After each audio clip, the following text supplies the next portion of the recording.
પહેલા આપણે આ ગોળ મૂક્યું. શું મૂક્યું? ગોળ. પછી એની જોડે પાછું આપણે ત્રિકોણ મૂક્યું. પાછું એની જોડે આપણે ચોરસ મૂક્યું. ફરી પાછું ગોળ મૂક્યું. હવે શું આવે? ગોળ પછી આને શું કહેવાય?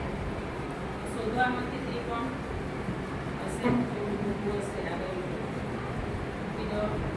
પછી ચોરસ શોધો. પાછું ત્રિકોણ પછી ચોરસ આવે ને, પાછું ગોળ.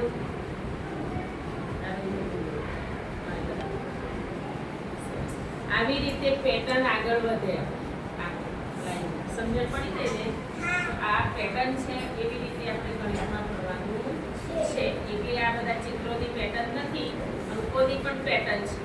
2 નો કૂદકો, 3 નો કૂદકો, 4 નો કૂદકો, 2 ના કૂદકામાં 2 ઉમેરવાના, 3 ના કૂદકામાં 3 ઉમેરવાના, 4 ના કૂદકામાં 4 ઉમેરવાના. આપણી ભાષામાં કૂદકા મારવાના અને ગણિતની ભાષામાં પેટર્ન કહેવાય. શું કહેવાનું?